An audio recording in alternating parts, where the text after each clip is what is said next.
Can commissioners please check in?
I'd like to call the Butte-Silver Council of Commissioners regular meeting for Wednesday, December 18th, 2024 to order. Clerk, could we please have a roll call?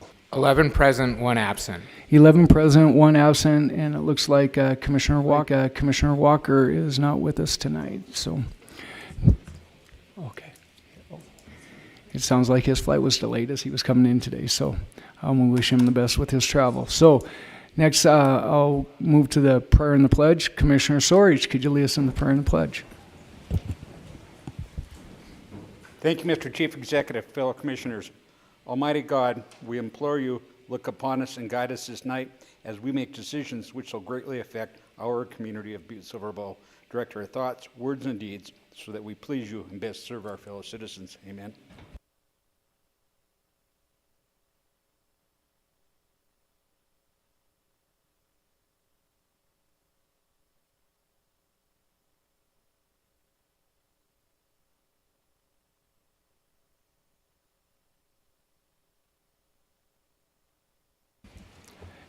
Next, we'll move on to public comment on any item on the agenda tonight. Please come forward, state your name, address, and what you'll be speaking to us about. Hello. Chief Executive Gallagher, members of the council, my name is Cassie Wick. I reside at 820 West Mercury Street and am co-owner of 5518 Designs located at 27 North Main Street, part of the proposed Business Improvement District, Resolution 2024-61. I have had the privilege of serving on the Uptown Master Plan Committee with an extraordinary group of people, driven, united, and ready to build Butte's future. In my 15 years as a community advocate, I've rarely seen a team with this level of integrity, grit, passion, and relentless follow-through. This is the kind of leadership every community deserves, and the kind of community I'm proud to call home. The Business Improvement District was one of the proposed initiatives that came from the Uptown Master Plan. Over 50 meetings were held during the master plan process to better understand the community's issues, needs, wants, etc. The Uptown Master Plan Committee has been doing the work they promised and made sure this wasn't just another plan that sat on the shelf. Of the 30 projects or initiatives in the Uptown Butte Master Plan, 11 are complete or in process, including a wayfinding plan, a lighting plan, crosswalk upgrades, intersection upgrades, and hopefully the establishment of a business improvement district. Establishing a business improvement district in Butte, Montana is the key to revitalizing Uptown as a vibrant hub of commerce, culture, and community where historic charm meets modern opportunity, attracting new investment, energizing local businesses, and transforming our city into a destination that thrives for generations to come. 7 cities in Montana have established business improvement districts, some dating back to 1986, proving their long-standing success as a powerful tool for revitalization.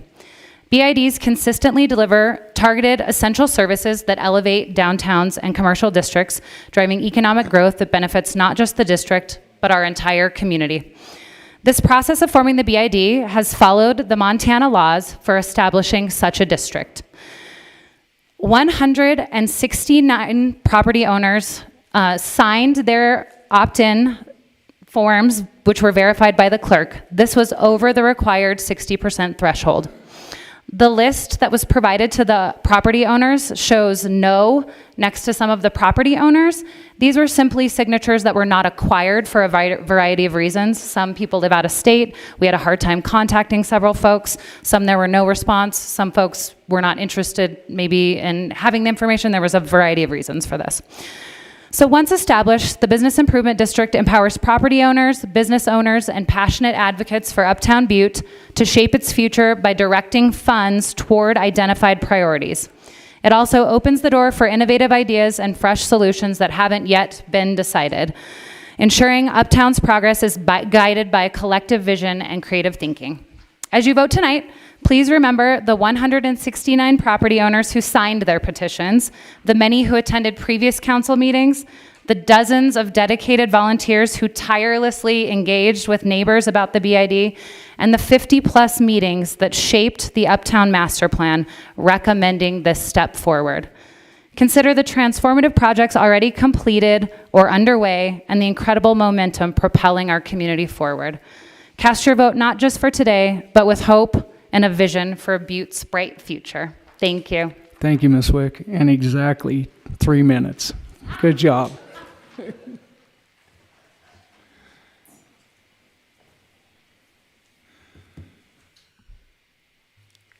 Good evening, Commissioners. My name is Matt Steitzer. I live at 1215 West Aluminum Street.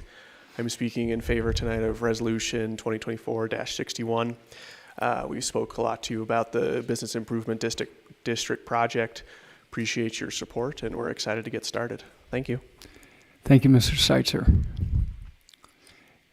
Is there any other public comment tonight on any item on the agenda? Seeing none, we'll move on to the approval of the minutes from the December 4th, 2024 regular meeting and November 26th special meeting. Commissioner Shea. Thank you, Mr. Chief Executive. I move to approve the minutes from December 4th, 2024 regular meeting and November 26th, 2024 special meeting.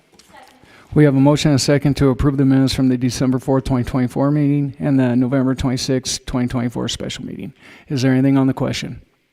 Could commissioners please vote?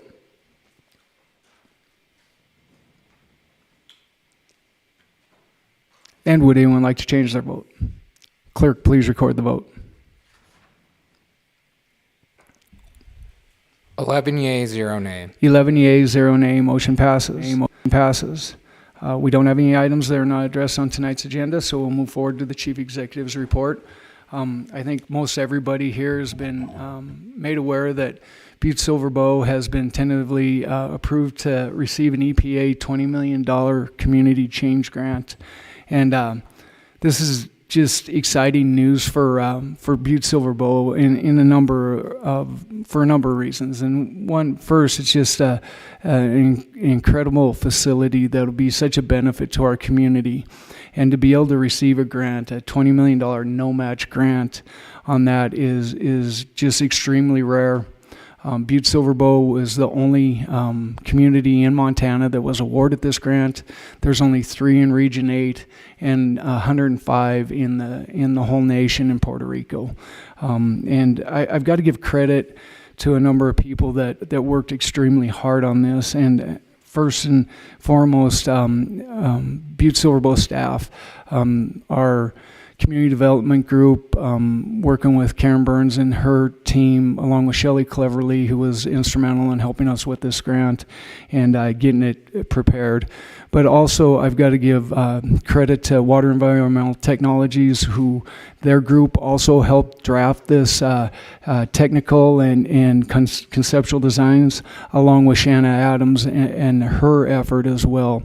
And this was done in part, and we hadn't announced this when we asked to apply for this grant, how it was going to be funded.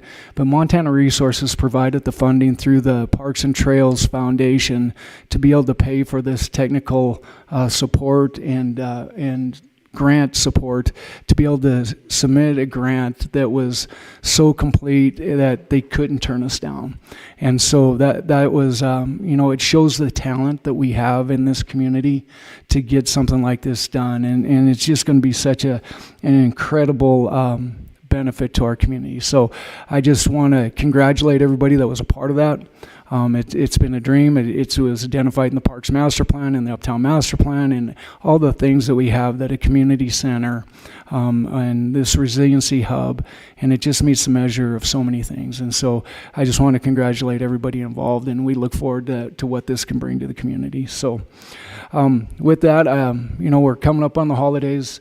I know we probably are going to have a fairly significant meeting tonight, and I just wanted to wish everybody very Merry Christmas and a Happy New Year, and that everybody stays safe and healthy. I apologize. I'm going to miss our Commissioner Christmas dinner, but my wife talked me into finally us taking us two for ourselves this weekend, so I'm going to miss it, but we'll miss being with you guys this weekend as well.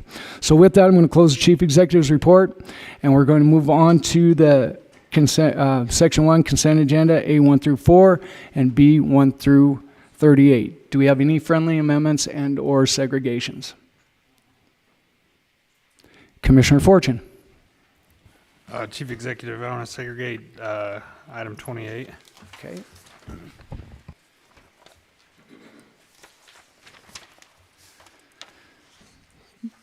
That's item 28, communication number 2024-600. Are there any other friendly amendments and or segregations? Commissioner Fisher. Thank you, Chief Executive Gallagher. I would like to segregate a few different items. Communication number 31, 2024-603.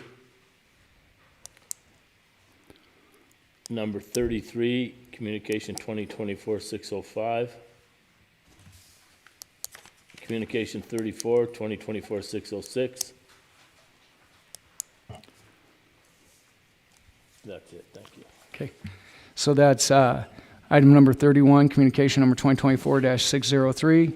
Item number 33, communication number 2024-605. And communication number 34, communication number 2024-606. Do we have any other friendly amendments and or segregations? Seeing none, Commissioner Shea. Thank you, Mr. Chief Executive. I move to approve the consent agenda A committee reports 1 through 4 and B communications 1 through 38, with the exception of item 28, 2024-600, item 31, 2024-603, item 33, 2024-605, and item 34, 2024-606. We have a motion and a second to approve tonight's consent agenda. Is there anything on the question? Could commissioners please vote?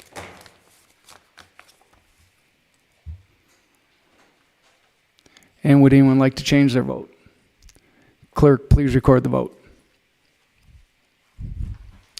11 yea, 0 nay. 11 yea, 0 nay, motion passes. Moving back to communication number 28, communication number 2024-600.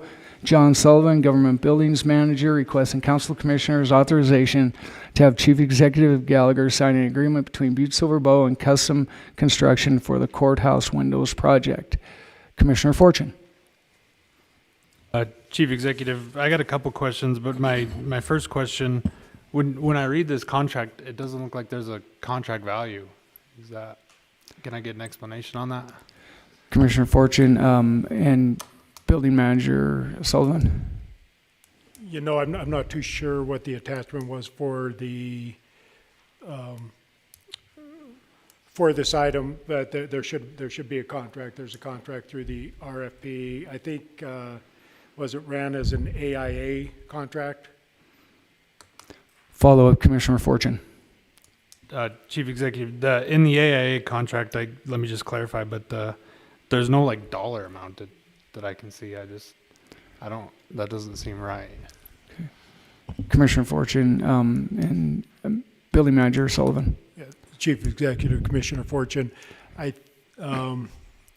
So the initial contract went out. We were looking for $500,000 is what we put the bond at. I think the reason there's not an actual dollar amount, though, is there was courthouse improvements. There was money, ARPA money left over. So we put it about, it was estimated to be about $500,000. If there's a little bit more money from the bathroom projects and courthouse improvements, we would use that, and a little bit less than the other. But we did have the contract broke down by facade and by floor, so we had an understanding of what the windows would look like. And then in the RFPs, all the proposers put in different ways of putting it, either by north facade, east facade, south facade, north, or first, second, third, or fourth floor, so that we would have an idea of which way to go when we meet and pull the trigger on it. Follow-up, Commissioner Fortune. Chief Executive, Mr. Sullivan, I understand that. I guess my question is, we're accepting a contract that doesn't have any dollar amount. And to follow up on that is, if there is a dollar amount, is it 500,000 or is it I did see like the bids, but the value is it 1.7 million? Commissioner Fortune, I believe that Director Burns could come up and help us answer one of those questions. Thank you, Director Burns. I just don't think the light's working, Karen. There you go. We have a short, okay. Thank you, Mr. Chief Executive, members of council, Commissioner Fortune. I don't mean to interrupt the discussion, but the way that this contract is written, it's a design build contract. And so it's like a GCCM process where the amendment will have the price that's agreed to. So if you read through the entire contract, the amendments to it I don't believe you've negotiated the amendment yet totally. In the RFPs, they gave you an idea of what each floor would cost. And then now as they're going through that actual design build process of determining what windows will be replaced, what windows will be refurbished, how much they're each going to cost, what you all agree upon, then that final cost will come as the amendment. That's the way I understand the process to work. And I don't know if you've done that negotiation yet. So that's what I think will come in the form of that amendment. This agreement tonight selects custom construction as the contractor that will enter into that design build process with Butte-Silver based on the proposal they gave with their general estimate after the walkthrough. That's what I understand. Thank you, Director Burns. Does that answer your question, Commissioner Fortune? Chief Executive, it does answer my question. I guess in my own mind, why don't we have like a do not exceed number? We have a proposal from them and we have if we have 500,000, is that the do not exceed? It seems like we're basically, and I understand we're just selecting them as a design builder, but my concern is we're basically entering into an agreement with an open amount. Yeah. Commissioner Fortune, I think that we, our amount was $500,000. We have that, and I think that we have, and we can set that limit as we're going forward there. And if we have extra at the end, then we could determine if there was more that could be done after that point. But I think that we could, within the design build, say that there is a do not exceed within the scope. And I don't know, Mr. Sullivan, if you could. Yes, Chief Executive and Commissioner Fortune, and I think that the reason that we're at this point where we are right now is this has to be under contract by the end of the year.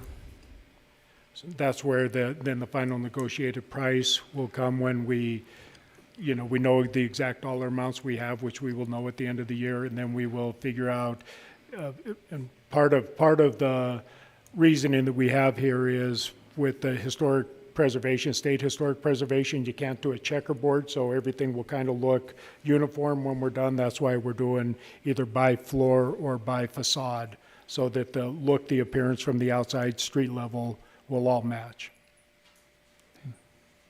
Follow up, Commissioner Fortune. I got some different, some Okay. other questions now. What we saw all the prices, and the lowest was 1.8 million roughly. What's Butte-Silver's plan to? I mean, obviously, if we got 500,000 towards it, we're way off. So, what's the plan there? Commissioner Fortune, I can answer that. I mean, we're going to try to do work and complete the project as we can find financing to be able to do that, or as we set budget in the future, that could become a priority. We can work with the council moving forward with that if that's a priority of that. This is the availability of funding through the ARPA funds that we had left, that we knew that we could set aside for this to direct towards this. We didn't have other funding set aside within this budget that is there, so we could say, let's complete this project with being 1.3 million dollars, whatever that lowest bid was.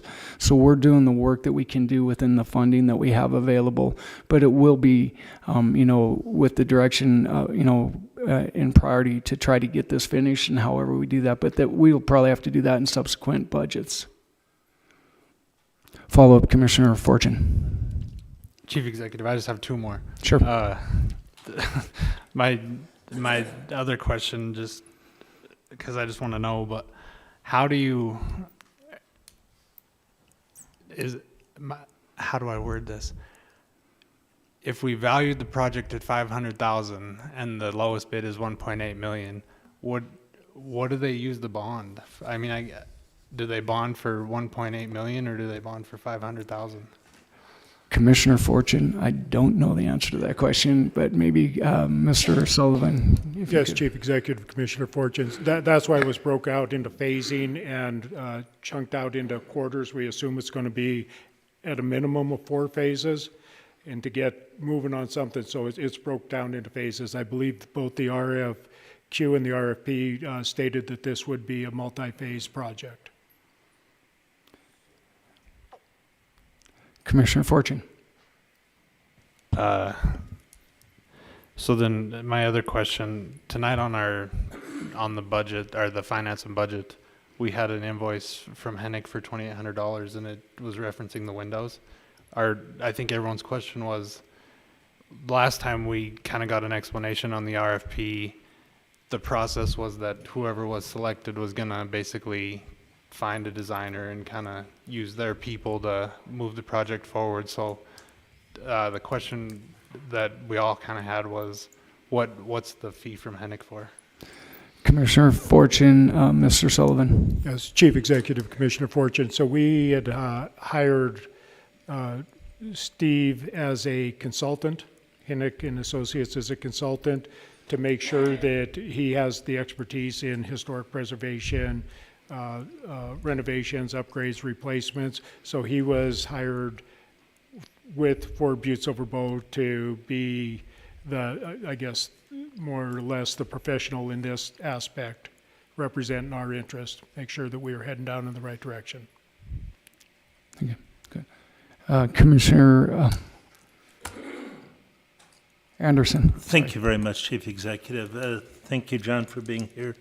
I had some questions with this, and a few of them have been answered, but how long do you expect this project to take? I know it's going to be a matter of budget and everything, but when we sign this agreement with this contractor, are they going to be able to stick with us for the 2 or 3 years down the road to make sure this is completed? And are we going to have the same design team, Mr. Hennick, involved in it moving forward?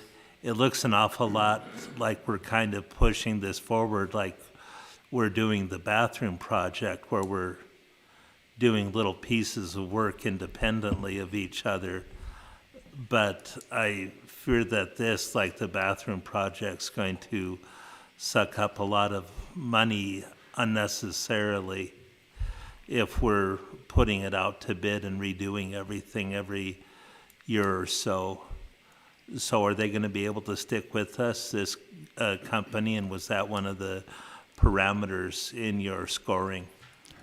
Commissioner Anderson, Mr. Sullivan. Chief Executive Commissioner Anderson, I mean, that is the hope, but we're not signing a contract for the entire project, where right now it's for phase one. That's what phase one will be.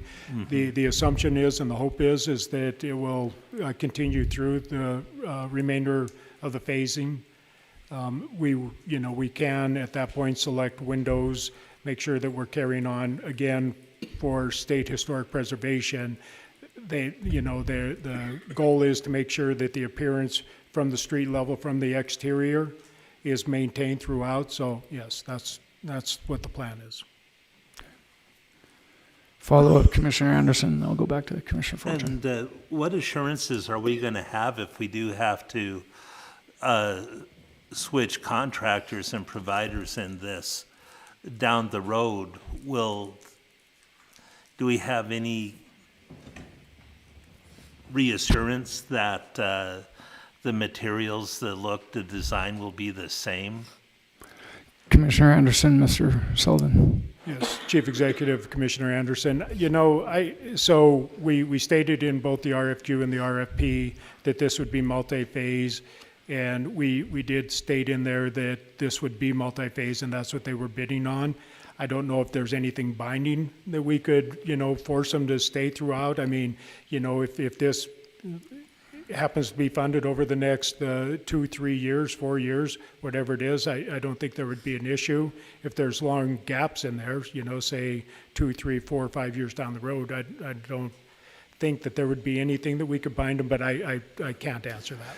And I think we could add to that. I think that we could stipulate on the materials that have been used in the first phase that they would have to be the same materials used in subsequent phases, even if another contractor came on. I think that we could put that into the subsequent phasing. Okay.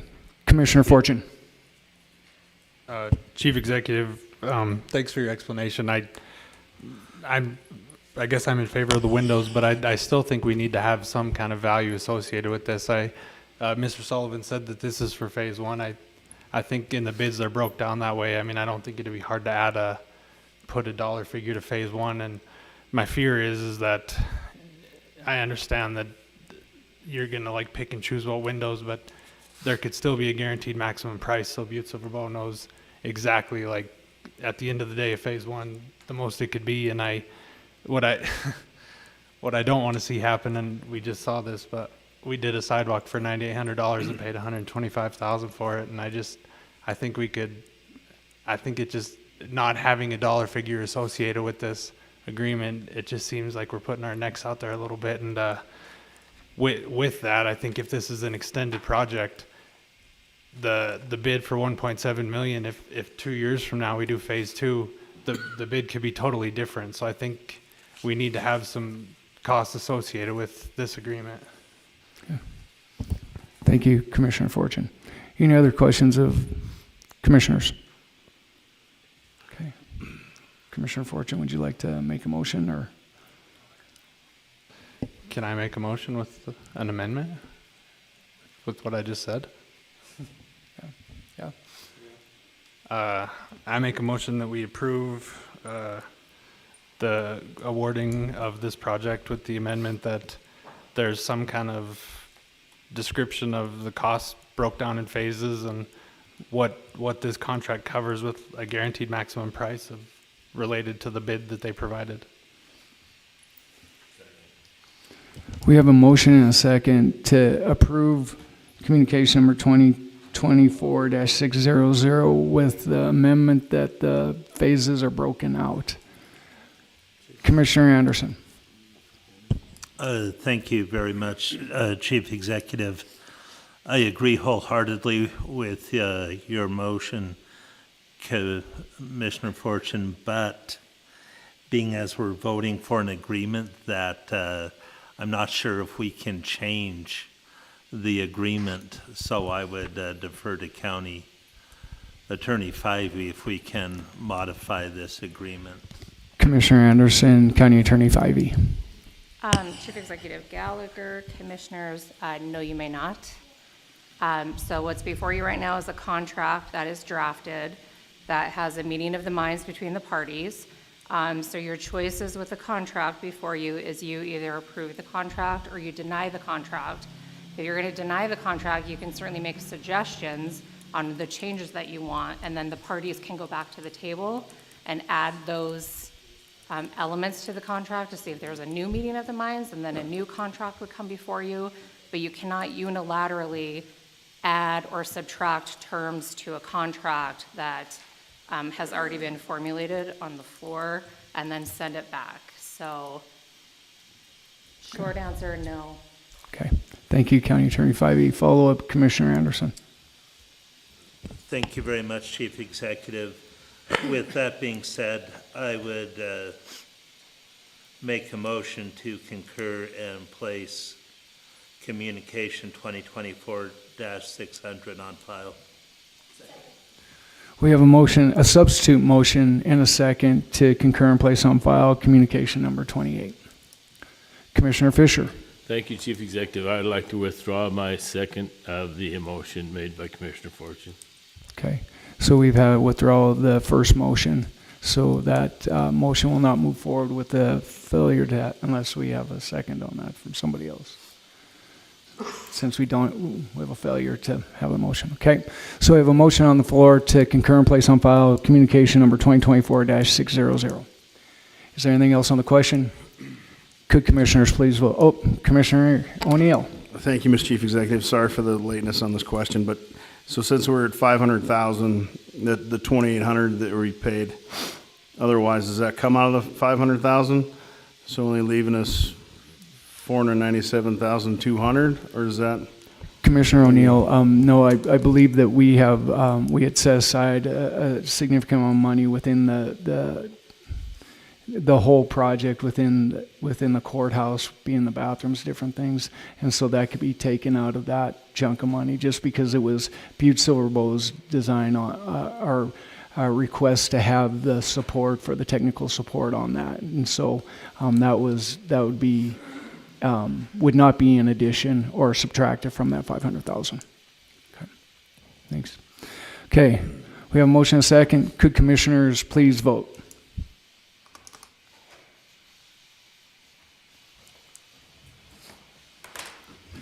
And would anyone like to change their vote? Clerk, please record the vote. 11 yea, 0 nay. 11 yeas, 0 nay. Motion passes. Moving on to item number 31, communication number 2024-603. Sean Frederickson, Parks and Rec Director, requesting Council Commissioners authorization to have Chief Executive Gallagher sign an agreement between Butte-Silver Bow and Mark Tripp Construction for the Clark Park Gazebo Rehabilitation and Siding Repair Project. Commissioner Fisher. Thank you, Chief Executive Gallagher. Sean, thank you for coming up, but I really don't have any questions for you. The reason I segregated this is same reason for Communication 34. I think we need a form when someone submits these lower bids so that, you know, if you look at these, half of it's print and then half of it's in handwritten, like ×3, 3 gazebos, and then it says include siding. I think we need a little better format for when we're doing these. 31 and 34 are both the same way. And 34, you can't even hardly read it. It's got his business card at the top. Then it says 13,000 plus 5,500 plus something else at the bottom.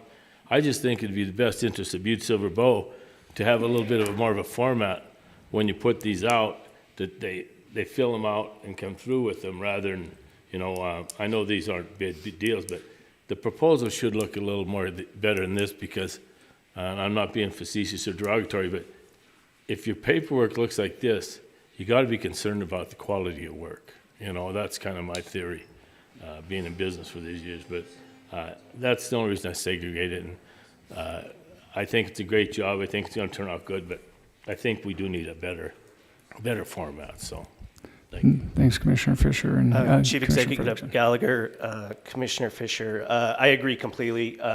We received this, it's been really hard to get bids on this project. We listed 3 people that we contacted, but we actually contacted quite a bit more, and everyone said that they weren't busy, weren't willing to take it on, and but I agree with you completely. I don't like how it says ×3, and so what I'm willing to do for this communication is attach another proposal with it cleaned up if that would be better for you. Commissioner Fisher, follow up. Thank you, Chief Executive. Director Frederickson, boy, hard to say that.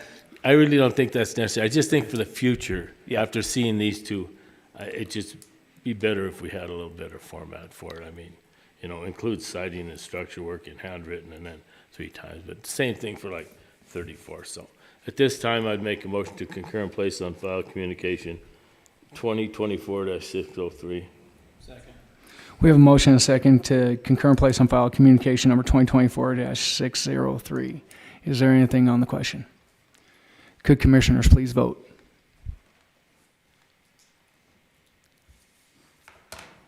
And would anyone like to change their vote? Clerk, please record the vote. 11 yea, 0 nay. 11 yeas, 0 nay. Motion passes.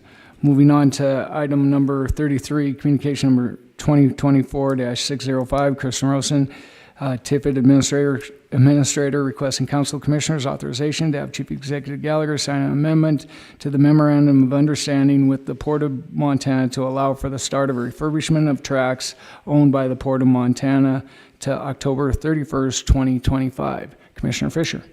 Thank you, Chief Executive Gallagher.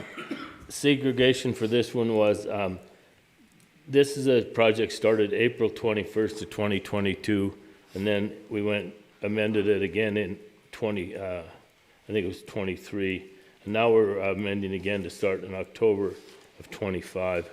And I have no problem with this project. I know it's been very challenging for Kristen and the crew out there with this rail spur they're doing.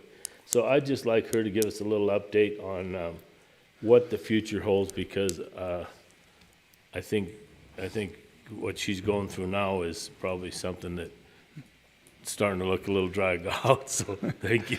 Thank you, Commissioner Fisher. Ms. Rosa, if you'd like to answer that question. Chief Executive Gallagher, Commissioner Fisher. So this is a grant, an infrastructure grant that when we had the increment provision in TIFID number 2, we awarded it to the Port of Montana. They need to do some refurbishment of tracks that they own that lead into the new tracks that we built and also into the Solvay property. Kathy has gone through a couple different iterations with having to work out some leases and things like that, and that has postponed this project. She really thought she was going to be able to get it done this year.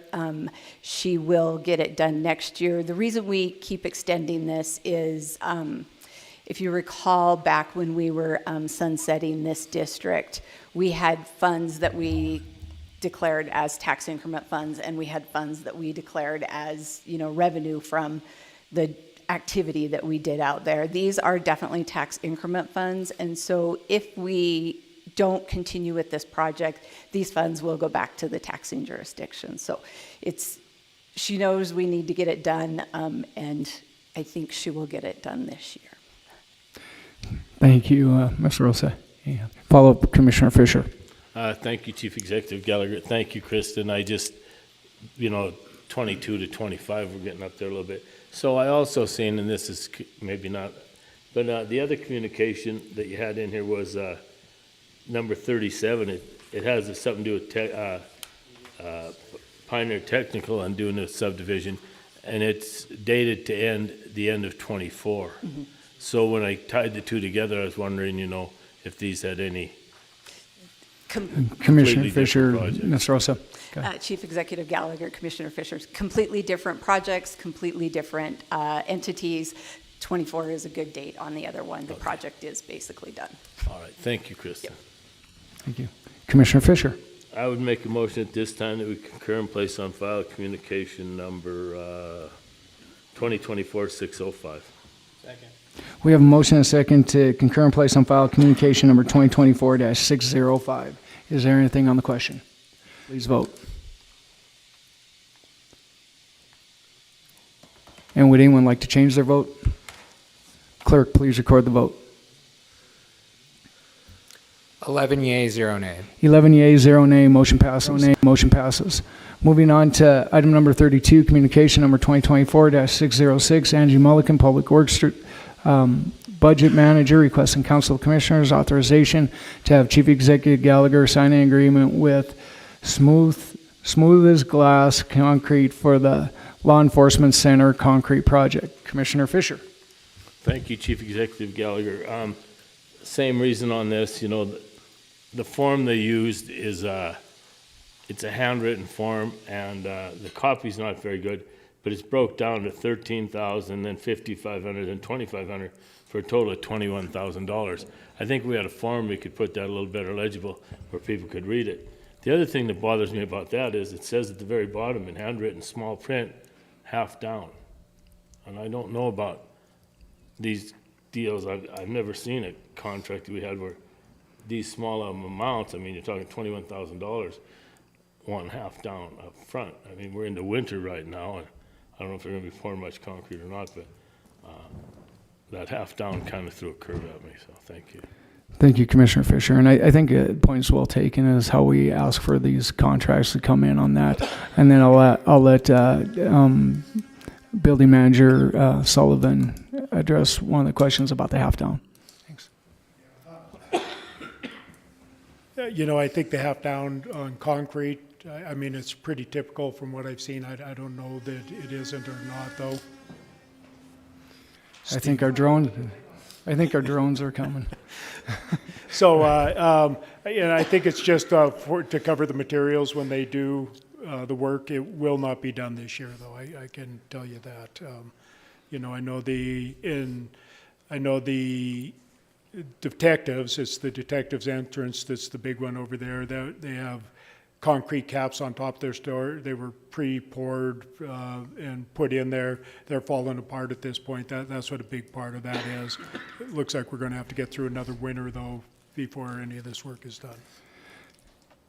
I have a quick question. So on that one, to put the half down, would we do that prior to them starting work, or is that half down right now when the contract's signed? Do you know? The half down would be when the concrete should be when they order the concrete before they start the work. Okay. Commissioner Fisher. Thank you, Chief Executive Gallagher. Thank you, Mr. Sullivan. You know, and I agree, and that's why I say that if we had a little better form, it'd say when the half down was supposed to be paid, and you know when they're going to do the work and things like that. So, I mean, thank you for the answer.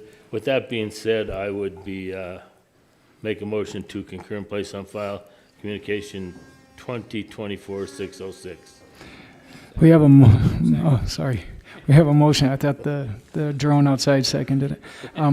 Communication number 2024-60, is it 606, to concur and place on file. Is there anything on the question? Could Commissioner?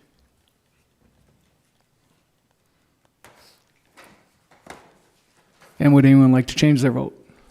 Clerk, please record the vote. 11 yea, 0 nay. 11 yea, 0 nay. Motion passes. Motion passes. Moving on to Section 2, communications to be read and acted upon. We have one tonight, communication number 2024-609. J.P. Gallagher, Chief Executive, requesting Council of Commissioners authorization to have Chief Executive Gallagher sign an agreement with M&M Consulting to provide a lobbyist service for Butte-Silver Bow in the 2025 legislative session. Commissioner Shea. Thank you, Mr. Chief Executive. When I set the agenda, I put this into this section to be read and acted upon, mostly so we could get a staff report from you. The representative tied to this contract has an interest in another resolution that's on the agenda. And so I thought it was very important for the public that we get everything aired out. Okay. Yeah, Commissioner Shea. So the contract with M&M, they were the only lobbying group that did respond to our RFP for to to provide services, or it was an RFQ, I should say. And so this actually puts it in a contract of what that was. We set aside a set amount, but within this contract, it's less than what that set amount that we had put aside that, Commissioner Fisher had shared concerns about. This will give us lobbying services for the 4 months that they will be representing us at the legislative session. They do represent other interests throughout. They do provide lobbying services and work throughout as well. We do not see a conflict or encouragement through this. We're not taking a position one way or the other when we look at the communication that we're looking at for a CRO. That is not that is not being considered at all in this service, and we've had communication with M&M about their contracted services, and then we will meet with them throughout the session and set our priorities and encourage the council to communicate with us as we set that agenda. We'll bring forward what we're asking them to do as we see what bills are coming forward as well. Commissioner Fisher. Thank you, Chief Executive Gallagher. I guess I really don't have many questions about it, but why are we doing 4 months when the session's only 90 days? It's essentially the session. Once the session ends, there's still some work to be done at the end as they put in some of the legislation into action, and so that continues once they there's a number of things that goes on. We actually considered about doing a full year with it because that, if you even look at following legislative session, it almost continues almost for a year once that legislation is enacted. I'll give a kind of a synopsis. If you look back at what happened to us with the library, that when there was legislation that was passed and things, and then we were kind of hamstrung here with having to make a decision that ended up being not overturned, but held by the Supreme Court afterwards. But those are things that we could be talking to the legislation still about afterwards and stuff. But we figure 4 months would be the proper length of this contract. Commissioner Fisher. Thank you, Chief Executive Geller. And I really have no problem with this. It's just the lobbying, the selling part's done within the 90 days, pretty much. I mean, if you don't have their vote by then, you're probably not going to get it. So I have no problem with this, but in 90 days, that adds up to about $275 a day. If you stretch it out into the other one, it goes down closer to $200 a day. So my other question is does this include, they don't have an expense account on top of this that the county has to pay for, do they? Or this $275 a day is their total income, or are they allowed to buy lunches and, for Commissioner Fisher, we have not had any agreement on doing any of the actual, where they would, we'd ask them to work with legislators to take them to dinner or anything like that. There is no expense account added to that. Thank you. Commissioner O'Neill. Thank you, Chief Executive. Within that 4 months or whatever, in the 90 days, it won't be 90 consecutive days with the days off forming out, right? Because they don't meet 90 straight. So the 4 months would fall into that, if you will, kind of, right? They don't meet Saturday, Sunday, do they? Maybe I should follow the legislature. I don't think that's included in the 90 days, though, even though that sometimes they will have special sessions that go on through the weekends. So the 90 days is included continuous from start to finish. Correct. Would be the 4 months, though. Do you know what I mean? It would be further. No, the 90 days is continuous, counting the weekends. But our contract's for 4 months. Yes. Correct. So that would fall in there. Yes. Because it's not going to be 90 straight. For days. us, it won't be 90 No, straight. I'm just saying for our contract and the legislature itself, it's 90 days. It's not going to be 90 straight days. There'll be days off. It'll make the days go further, won't they? You see what I'm saying? Get it, right? Sign the contract. It's I'm awesome. a little confused. Maybe something. I think Commissioner Morgan understands, but yeah. Thank you, Mr. Chief Executive. I think what he's saying is that assuming there's 30 days in a month, 30, 60, 90, that includes weekends. He's saying that the lobbyist isn't working 90 days straight.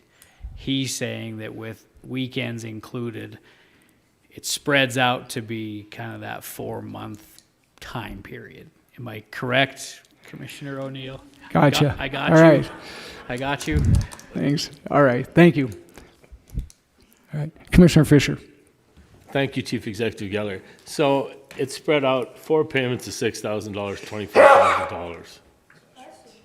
Excuse me. 4 payments of $6,000, $24,000. So it don't matter when they work or whatever. They get $24,000 for the session. That's the way it comes out. So Thank you, Commissioner Fisher. That's correct. All right.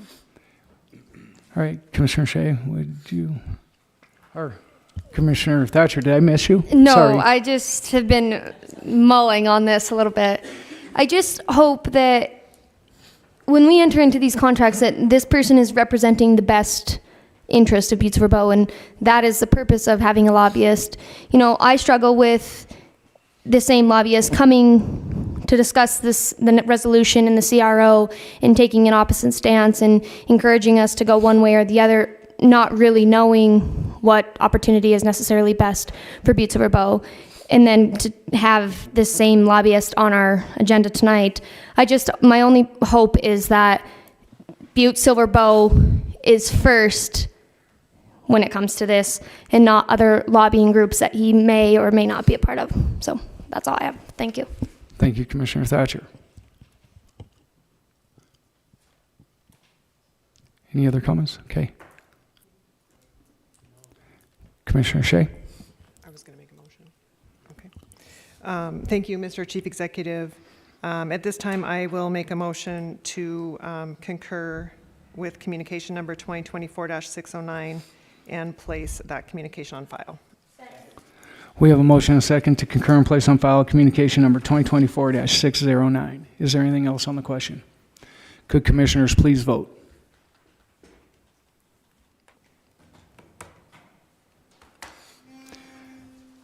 And, whoops, I think we're missing Commissioner Anderson. Oh, he is. Okay. I don't think he can. Well, we can hold. While we're waiting for Commissioner Anderson to come back, I will make he gave a yay to that. I will make a statement that we are working with all the other communities that have lobbyists, along with the Montana League of Cities and Towns and MACO, coordinate those efforts together so that we make sure that happens. Okay. So Commissioner Anderson, do you want to just hit that so we have that on electronic vote? Thank you. And would anyone like to change their vote? Clerk, please record the vote. 11 yea, 0 nay. 11 yea, 0 nay, motion passes. Moving on to Section 3, ordinances and resolutions for final reading. We have 2 of those tonight. First one, resolution number 2024-60. Clerk, could you please read the caption? Resolution to affirmatively participate in the Montana Community Reinvestment Plan by identifying and approving a community reinvestment organization. Commissioner Shea.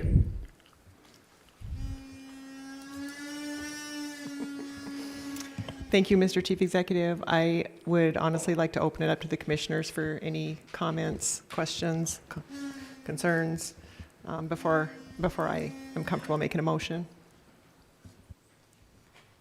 Commissioner Thatcher. Thank you, Chief Executive Gallagher. I think as at least judiciary is aware, I do have a few concerns. I'm not sure. I'm happy with this program no matter what, and if Housing Authority of Billings is selected as the CRO, it's really no skin off my back. I just worry that there's something messy about it to me, and I just don't understand why any group would send lobbyists to local communities for a housing thing if there wasn't something else going on, if only one group would send a lobbyist and not the other. I just feel I don't have a good feeling about Housing Authority of Billings. I don't know if it's just because I don't like when people BS me, and I felt like Mark Taylor sat up here and BS'd me. but that's kind of where I stand. I realize that we have it in the resolution as Housing Authority of Billings. I was the nay in judiciary to that, but that is kind of where I'm at on this. I'm not sure how other commissioners feel, but that's where I'm at. Thank you, Commissioner Thatcher. Any other comments? Commissioner Fisher. Thank you, Chief Executive Gallagher. So it's my understanding we're supposed to pick one of the two tonight? Yeah. So I don't feel that a motion for one or the other would be as fair as it could be. I'm wondering if we should each write down who we think and go that way. I mean, there's got to be a better process than a motion that passes and a substitute motion that goes. There's got to be a better process to pick a CRO out of this, I would think. And I'm not sure how this goes. I don't know if Chairman Morgan, future Chairman Morgan would know, or Michelle would know, but I'm a little confused how you'd go about, favoring one over the other. Okay, Commissioner Fisher. So Commissioner Shea, if you'd like to respond. Sure. I think we all probably have something to say.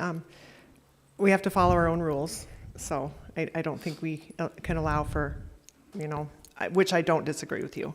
I think the only way to hash it out is to have a motion, a substitute motion, and see where it goes from there. But also, we have to keep in mind that we have to select one tonight. Mm-hmm. I know that the council is split a little bit on who they want to select based on the information that we had put in front of us. And, I definitely felt the feeling of maybe not being fully, BS'd. I'll use Commissioner Thatcher's language. Yeah, anybody that was here at that meeting, I think most of us probably felt the same way. We have to do this by the end of the year. We can't forfeit the money. If we don't do it by the end of the year, we forfeit the money. The money is too important to our community and to people who need affordable housing. This is a great project for middle income people where there aren't a lot of programs that benefit middle income individuals. I have a question on, we received some information from MACO, and I see that Ms. Sullivan, Kelly's here. I'm not sure who else is here that could speak on this, but what this document said from MACO was an affidavit of proof of matching funding is attached to this guidance and must be completed by CROs by January 15th, 2025. So a few paragraphs down, it says that CROs have until July 15th, 2025 to demonstrate proof of matching funds in their established CRO revolving account and to request disbursement. Does anybody here have any input on why those two dates are different? No? Okay.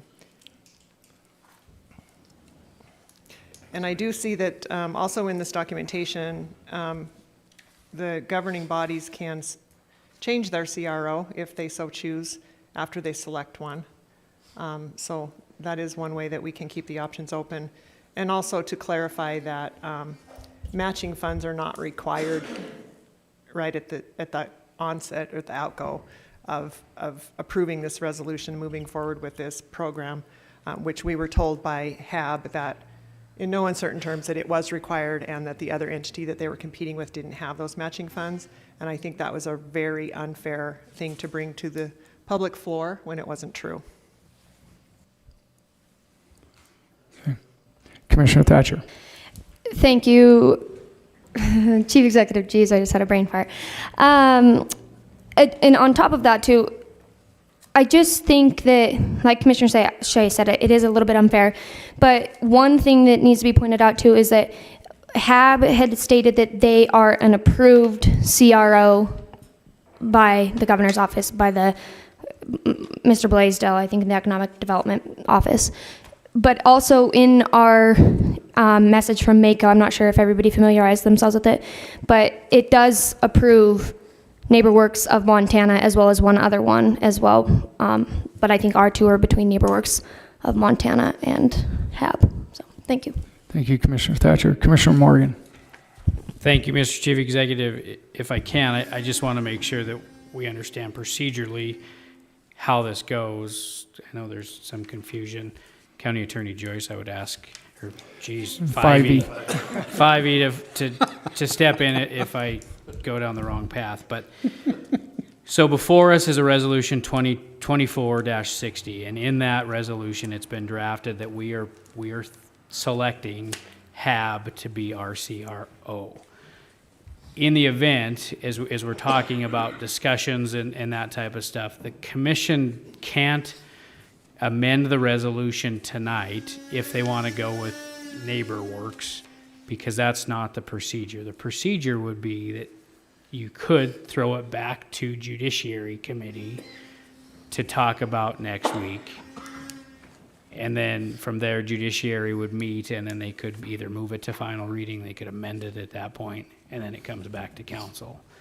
But as we discussed in Judiciary Committee last week, if it gets thrown back to Judiciary for next week, there's no other regular meeting by the end of the month. So the Chief Executive would have to do a special meeting so that we could vote on this by 12/31, because as in the law, if we don't have it selected by 12/31, Butte-Silver Bow loses the funding on this. And so just keep that in mind. Just some comments that I have on it. I know there's a lot of discontent on the two facilities. From my standpoint, this is a decision that obviously is not taken lightly with how much goes into it. From my perspective of hearing what I hear is you have two entities. One came before Judiciary last week and said that they believe they have the funding, but they couldn't really guarantee that they have the funding because there are questions to the law. They have asked those questions, but to my knowledge, as we sit here today, those haven't been answered yet. So my perspective is they think they have a guarantee. The key term there is we think, and we're waiting to get a determination of the law. So I take that as, okay, if we go with you, then there's a possibility that you're going to get back to us and say we don't have the money, or the law was interpreted different than we thought. And so then we as a council would have to revert to what Commissioner Shea mentioned, that we have the ability to change the CRO to go with somebody else. From the other perspective that I listened to was we have somebody that's before us, granted an attorney, a lobbyist, or whoever it is that came to us, said, we've been approved, we have the money as we sit here today. And so to me, it weighs in that it takes away all of those other questions to the law and puts them in the driver's seat to go through and make these loans, which regardless of who we go through and pick, Butte-Silver Bow or the Council of Commissioners has nothing to do with the writing of the loans. So if we pick one or we pick the other, the decision tonight is done. We don't have anything to say after that. And so for me, for the public, I kind of want to bet on the horse that says that they have the funding and they can move forward. Is it the best decision? Only time will tell. I've made decisions up here. Some have been good, some haven't been good, but that's been my input on this. Thank you, Commissioner Morgan. Commissioner Reardon. Thank you, Mr. Chief Executive. I've been listening back and forth to the people and all that. I too, everybody around this table knows how I feel about housing. This is an opportunity of a lifetime. And I think what we're doing is we're digging for something that we don't need to. We have an organization that comes, has the money, has the location, where this format was formed, where it was passed by the legislature. People around the table, I'm sure, got a letter from Mike Thatcher about doing business with him with all his facilities and basically financing, or had question answered and all that. And I too, it's always nice to have the comfort of dealing with somebody with you dealt before, but I'm with my other commissioners here, is the fact in that you're going to the horse race and you got to bet on the one that's going to win or has the money. And I think if we drag it on, it's going to end up that way anyway, because we still don't have a lot of answers from the other outfit and all that. So I just think that we should do it tonight. If this is the way that the motion is read, is the HAB development, we should get it done so everybody doesn't have to worry about, because this decision here affects a lot of people and young families in Butte, Montana. And I think the longer that we're talking special meetings and all that, we have this resolution on deck right here now to be acted on it, and I would like to see this get handled tonight. I think there might be some other questions on the other side, but right now, the way I see it, one outfit has their ducks in a row, and the other one, we don't know where they're at. Thank you. Thank you, Commissioner Reardon, Commissioner Sorge, and then Commissioner Fisher. Thank you, Mr. Chief Executive. You know, I think this is a no-brainer to me. I listened to the Judiciary Committee last week, and I listened to the presentation from the representative from Montana Network, and you know, she was saying they can get the money, and it's probably going to take them 6 months. You know, approximately 6 months before before they can get the money. Well, after reading the timeline for disbursement funds, it says CROs have until July 15th to demonstrate proof of matching funds in their established CRO revolving account and request disbursement. I think, to me, that's a gamble. Okay, so we're saying, you know, she's saying they can get it in 6 months. The state of Montana is saying it has to be there by 6 months. We got HAB that's already being recommended. You know, it's not like they just walked off the street and said, hey, we're going to give you this money. So they're being, you know, so they have some credibility. I think it's something if we don't do it now, we're going to lose out, and I think it's not worth the risk. Commissioner Fisher, and then Commissioner Thatcher. Thank you, Chief Executive Gallagher. You know, with all that being said, I would make a motion at this time that we concur and place on file 2024-60, which states that we will be approving HAB to be the CRO. Commissioner Morgan, yeah, this is a resolution. Right. Mr. Chief Executive, just being that this is a resolution, the proper motion would be to move Council Resolution 24-60 to be placed on final reading and passed, having been deemed fully read at length. Take that as you will, Commissioner Fisher. Commissioner Fisher, would you like to change your motion to what Commissioner Morgan just said? Yeah, I'd like to make the motion Commissioner Morgan just stated, which would be approving HAB for the CRO. Thank you. Thank you, Commissioner Fisher. And do we have a Second. We have a motion and a second to place resolution number 2024-60 on final reading. Is there anything else on the question? Commissioner Thatcher. Thank you, Chief Executive Gallagher. Again, I'm here to say I think it's a great program. I just hope we're not being buffaloed at all. You know, there are very reputable communities in the state of Montana that have thought the same thing and have chosen to go the opposite direction of Housing Authority of Billings. But like I said, you know, I also too believe this is a good program, so we wish to get it done. That is my last remark on this. Thank you. Thank you, Commissioner Thatcher. Are there any other comments? Could commissioners please vote?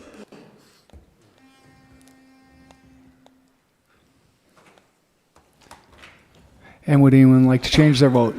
Clerk, please record the vote. 11 yea, 0 nay. 11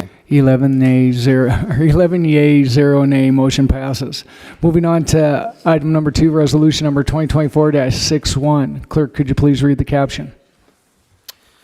A resolution declaring the intention of the Council of Commissioners of the City and County of Butte-Silver, Montana, to create Business Improvement District, to be known as Business Improvement District Number 1, for the purpose of promoting health, safety, prosperity, security, and general welfare of the inhabitants of the City and County of Butte-Silver, designating and describing the boundaries of said proposed Business Improvement District, providing for the publication and giving of notice to the passage and adoption of the resolution, and providing for an effective date hereof. Commissioner Shea. I am wondering if there's anybody in the staff that wants to give a report. If not, I'll make a motion. Okay. All right. I will make a motion to place resolution number 2024-61 on final reading and passed, having been deemed fully read at length. We have a motion and a second, placing resolution number 2024-61 on final reading. Commissioner Reardon. Thank you. I just have a few inputs on this before I know it's got to move down for the final reading and all that. This is the first time I've actually seen this document, basically the people that were in and out. And during our conversations, Uptown Butte is great, and I support it a lot. But, some of the things are changed, and going through, I found this very confusing, basically about the yeas and the nays. And I just, deep down and all that stuff, I'm not being critical of anybody or anything. The couple questions that I have, and I'm asking them again, is the fact that we have an Uptown Butte Association, and when we first started talking about this, the BID program was somewhat going to be working with them to provide, it says, activities, beautification, expert marketing and promotion of the district and all that. I get that. Then at the last meeting, I asked about the grants that would hopefully come down the road for this project. And basically then it was that they were going to have their committee and all that. I just struggle with seeing this document, this full document tonight for the first time. I get that there was letter sent, I get there was nays and nays. One thing I really don't completely understand is how the Metals Bank building got almost 24 or 25 votes. And there's some questions out there that I think the people, especially the nays, and also the taxpayers that are going to be affected by this. I know the pass on or whatever to the whole community is like $1 or something, but the uptown businesses, are they understanding that if there is a property tax increase, where this is going to go, and what improvements are actually going to come at the start of this project? I know quite a few business people uptown, and their feeling is the fact that they're paying property taxes already. It would be an improvement, this BID, but I think it could have been a lot more informative, and I think there could have been a lot better way than voting and walking in and saying, this is what we got going, are you into that? And then they slam a poster up in your window. And I just think that I don't want to use I'm a Butte guy because I'll be on the bingo card again. But I think that it wasn't, we had a gentleman that got his letter late and all that, but I bet you he got his tax bill. I understand completely. But I just somewhat struggle with this form and this printout. I really can't understand it. I was working on a little bit. You got a couple people here. You got Metals Bank here. You got this guy, Mr. Kiava. Is he still an owner of a building? Maybe he's still in on the Sears building or has that glass shop. Then we have Butte-Silver Bow. We have, I just would like to see more of an explanation about who's in and who wasn't. And we never did receive the final numbers. So I don't want to be the, the bad guy, but when you really look at this, and I think there might be some agreement, is the fact that it bounces around. We got Metals Bank on this page over here, and then we got Metals Bank over here, and then we got Metals Bank condos here. And then, I thought it'd be more of a direct deal. And also I thought was when these businesses got in a certain date rather than saying we're all in. And this doesn't come from me only, it comes from the people of Butte and the merchants of Uptown Butte. So I just thought I'd interject that and all that. I'm not going to ruin it, but I think that we could have done a lot better job for all the merchants and all the buildings that were involved in this procedure. And I'm going out the door next week, so I just thought I'd let you know how I felt. And I wish you all the luck if this goes forward. Thank you. Thank you, Commissioner Reardon. Commissioner Sorge. Thank you, Mr. Chief Executive. You know, I too am struggling with some of it also. You know, I worked uptown Butte for 36 years, and yeah, I know what maintenance takes. I know that a lot of buildings do need to be improved. But I looked at that list also. I got a chance to see it a little bit earlier today. And it's, you know, then I heard tonight something about a lot of the letters or the people that didn't respond or the no's were from either didn't respond or they didn't return the letters. Well, after seeing the names, over 10 of them have been staples in uptown Butte for some of them for 100 years. You know, so I'm questioning, why are these people that have been in the uptown business for that many years, why are they kind of against it?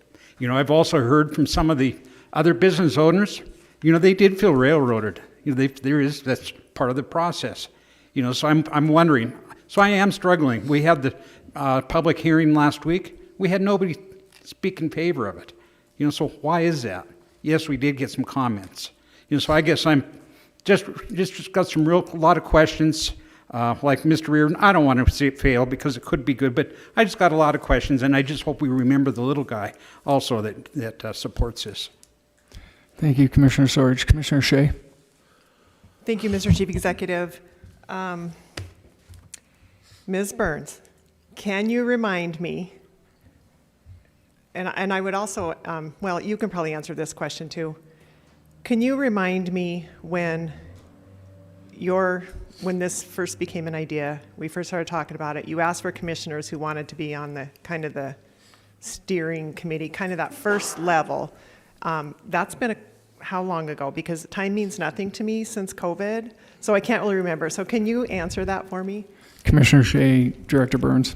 Thank you, Mr. Chief Executive, Commissioner Shea, members of council.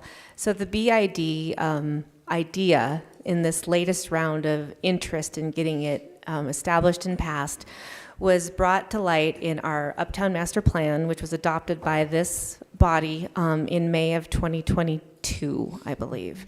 And that's when we called out and said, we are forming an implementation team. We want to move forward with the goals in this plan.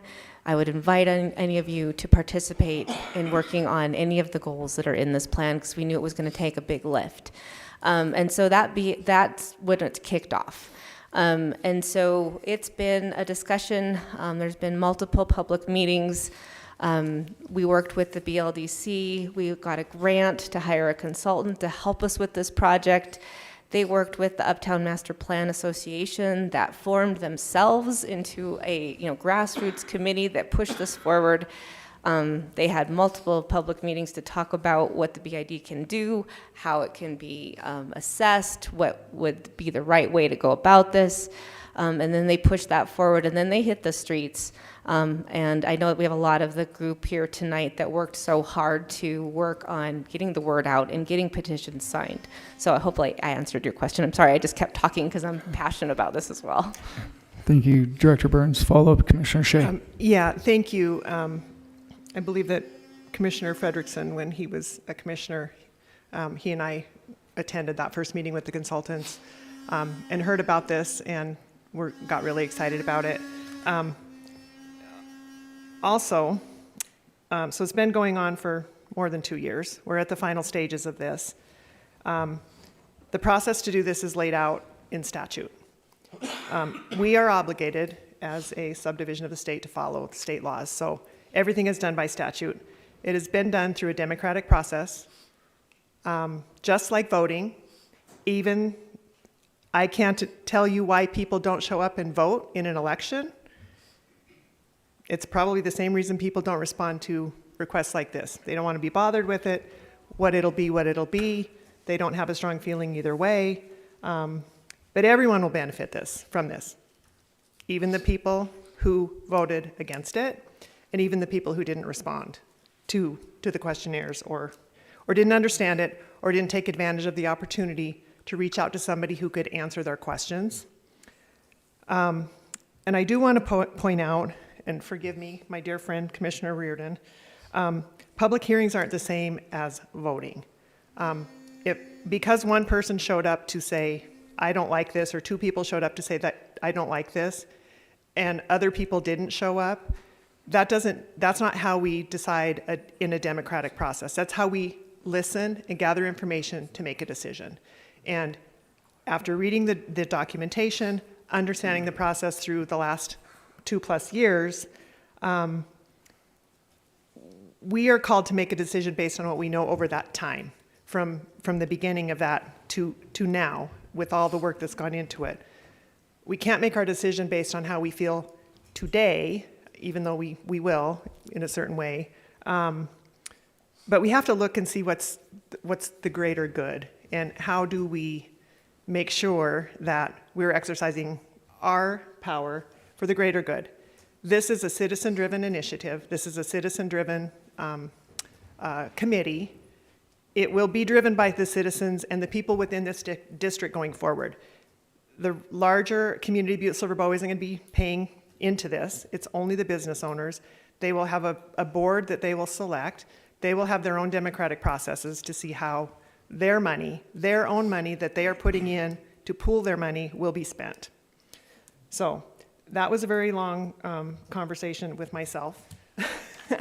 But at this time, I'm going to make a motion to place resolution number 2024-61 on final reading and passed, having been deemed fully read at length. I think we already had a motion and, Oh, did and we? a second on that, and then Okay. we had conversation that followed after that, so. Sorry. See, I talked so long. But that's fine. So we do have a motion, okay, so Commissioner O'Neill. Thank you, Chief Executive. Sorry, I don't want to take up too much more time, but just first off, I wanted to commend you guys for all your hard work getting to this point. Obviously, everything we do up here, we're not going to get all yays and nays, and people are going to be happy, but this is a good foot forward for Uptown Butte.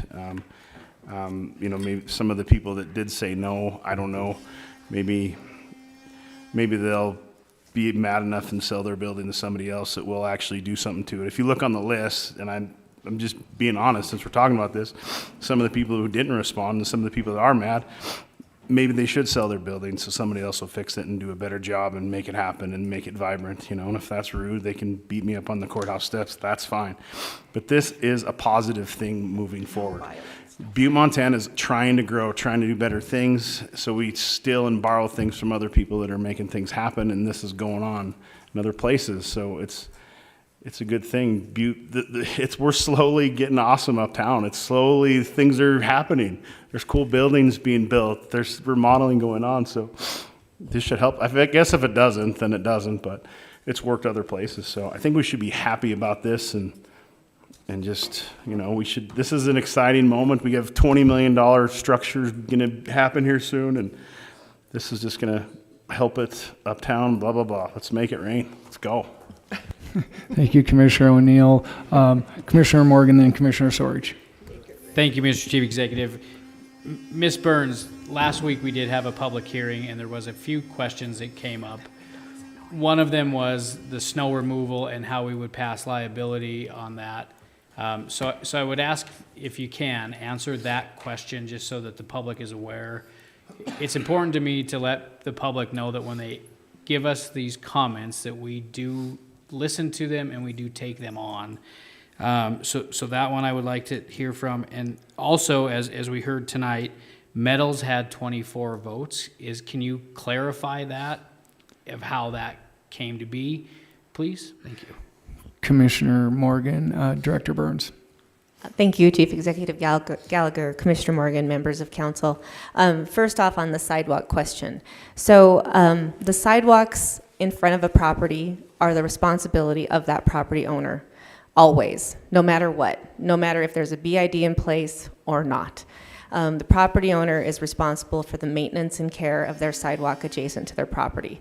And so that doesn't change. What could change if the BID is successful and the BID decides, their board of directors decides to prioritize snow removal as one of the services that will be provided through the BID, and they contract with a service to remove snow within a district boundary, then that property owner would benefit from the removal of snow in front of their building.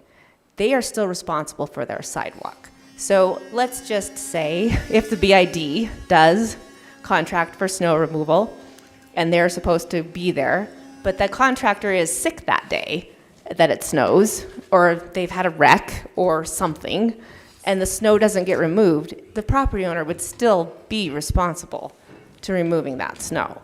But so the liability doesn't shift just because a BID is established. The liability still relies on that property owner. It would just be a service that is being forwarded through the board of directors that have, contracted for that. So if that helps answer that question. I may ask for assistance with the second part of your question with the Metals Bank condos. I know that I have a couple people in the audience that are very familiar with how that number was determined and how we got to it. I can say that commercial condos receive a tax bill as a separate property. So there are multiple commercial condos within that building. And so every single one of them receives a separate tax bill. And so that's how those numbers were, how they got there. So I can turn it over to Matt or Shanna or whoever thinks they're best to help answer that question with the thoughtfulness that went into condos in the uptown area and how those would be treated. Thank you, Director Burns, and welcome, Mr. Steitzer. And if you could add some clarity, please. Sure. Thank you, Chief Executive. Thank you, Ms. Burns. I think Ms. Burns said it well. The condos and metals, they're all property or tax-paying properties, and there are several other buildings in Uptown that also include condos, not as large as metals, but they do have commercial condos within their building. They are all tax-paying properties, and so they are a property within the district that is no different than a standalone structure. Thank you, Mr. Steitzer. Commissioner Reardon. Are these condos assessed the $600 separately as all the other buildings with this proposal? Commissioner Reardon, I'm not sure. I'll just, Director Burns, are you looking for something? Or are you've got the answer to that? Okay. Commissioner Thatcher, I think she is. Thank you, Chief Executive Gallagher. Commissioner, and where do you get the $600? I'm curious. I know that they're assessed a flat rate fee of $150, like a 0.01 on either their square footage or their tax assessment, and then the 0.03 on the square footage of the tax assessment. I'm not sure which ones, but I'm not sure where the 600 comes from. Thank you. Thank you, Commissioner Thatcher. Commissioner Reardon, do you have? Maybe my number is wrong, but I know that each building that is participating in this program has a select fee plus taxes. So if they're getting a tax bill, they're acting as a separate entity. Is that correct? Commissioner Reardon, Director Burns. Thank you, Mr. Chief Executive, Commissioner Reardon, members of council. So all the residential condos are not included. Everything that is a commercial condo is included. Those commercial condos would be paying based on their assessed square footage and their assessed value.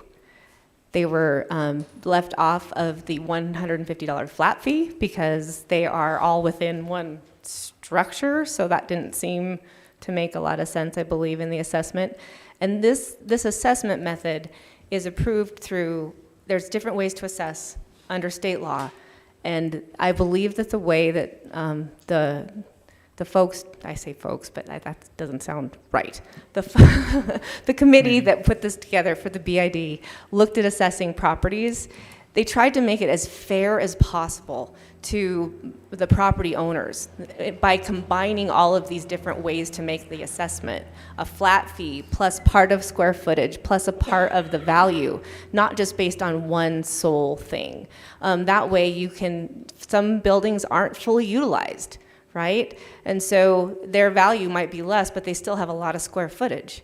So just trying to combine those different ways of assessment to make it the most fair. And if I didn't say that right, please correct me, Matt. Thank you, Director Burns. Commissioner Sorge.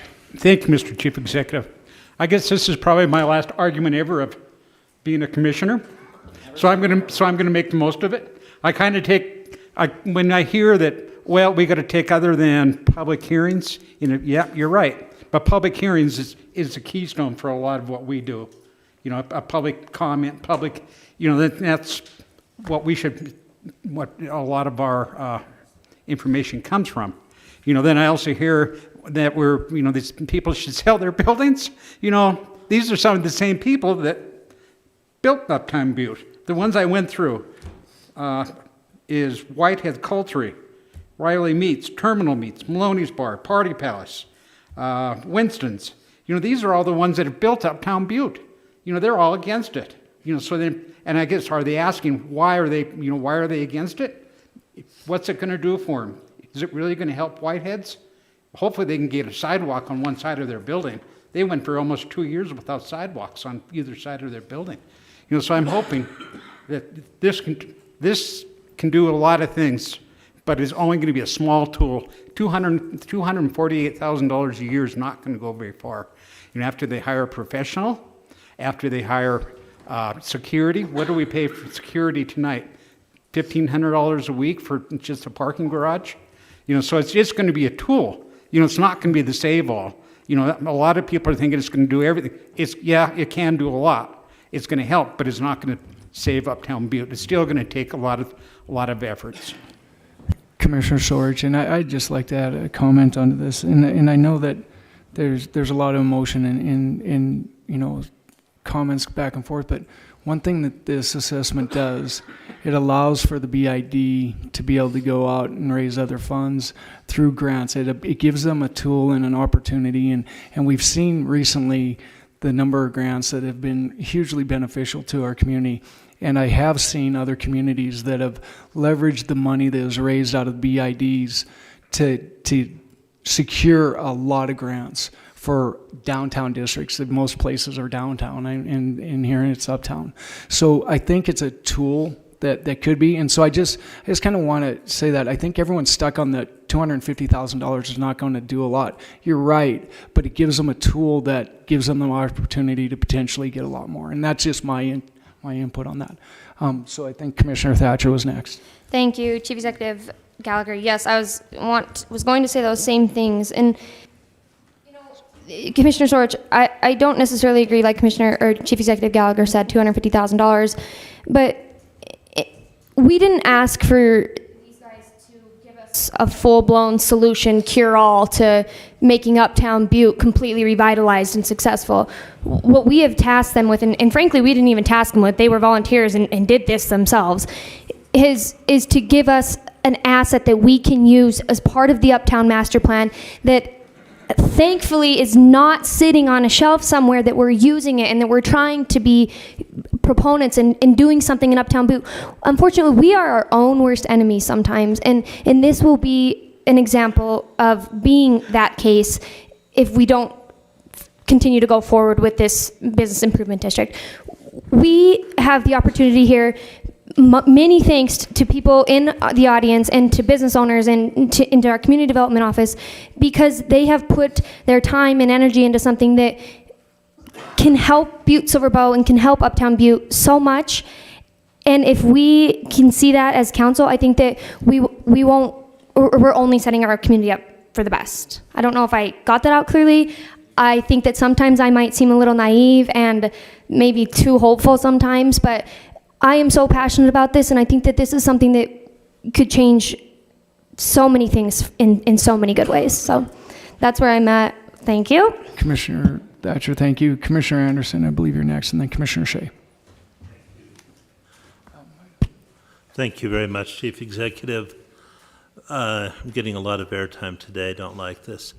Anyway, I've been getting an awful lot of complaints and favorites about this. I think I could flip a coin, and regardless of the way I vote tonight, I'm going to piss off about 50% of the people in my district. So to the 50% that I'm against, I apologize. I understand why you want to do this, but like I said, there's 54 and 50 against. I do have some reservations that I've shared along the way with this. I really wish it would have been smaller and worked out. I have talked to many groups in Missoula, Kalispell, Bozeman about similar things they have done and how they got it to work, starting small and doing a really good job in getting a buy-in from the neighbors to where the neighbors were clamoring to get on board and for those borders to be expanded. And I think there is an opportunity that that may happen in the future if this does move forward. But there's a lot of questions about how this was done and a lot of things that I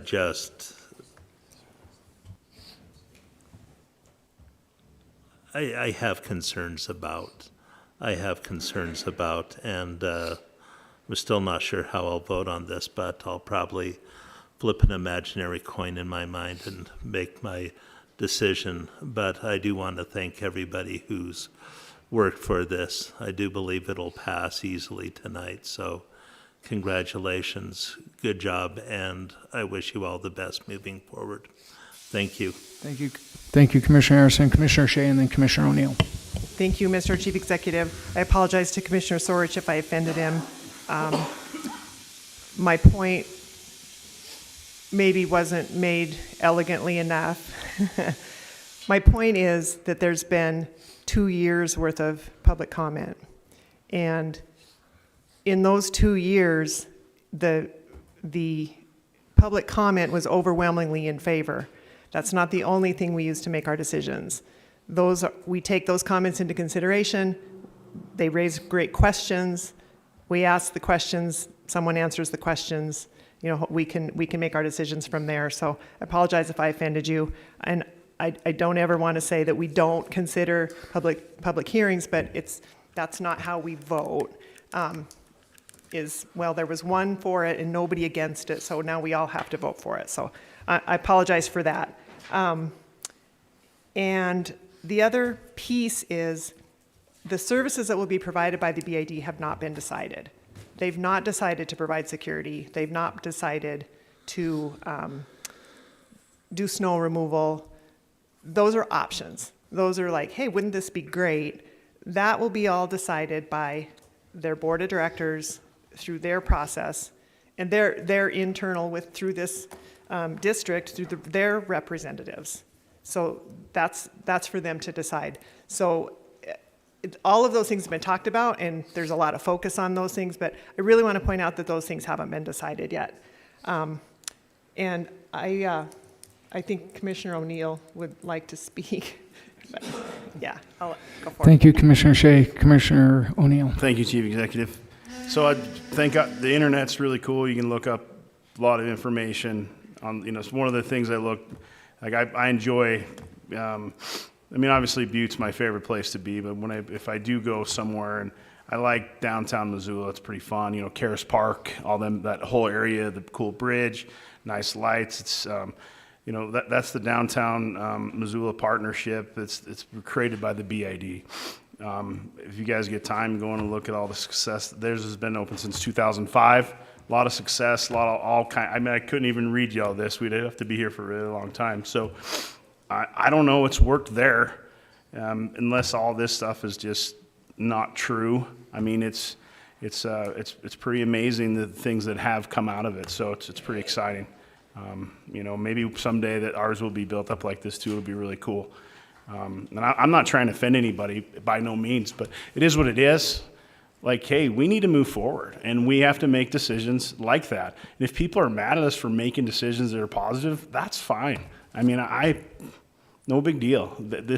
This is the right decision. If people are mad, God bless them. Thank you, Commissioner O'Neill. So we have a motion and a second to place resolution number 2024-63 on final, or is it 6-1? 6-1. I can't see. 6-1 on final reading. Could commissioners please vote?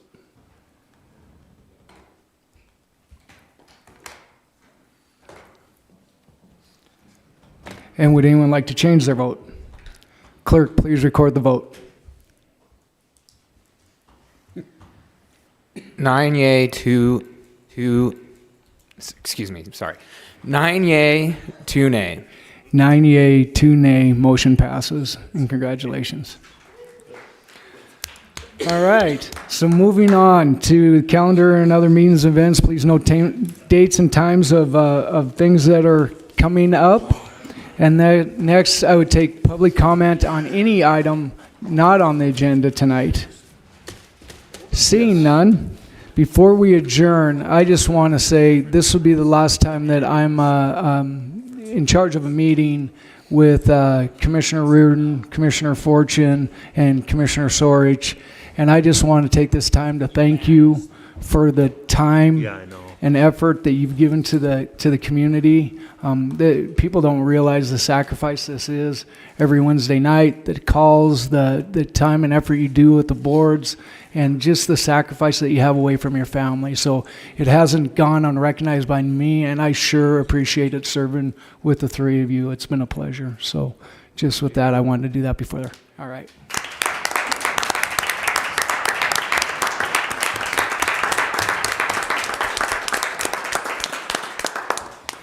And with that, I would take a motion to adjourn. All those in favor, signify by aye.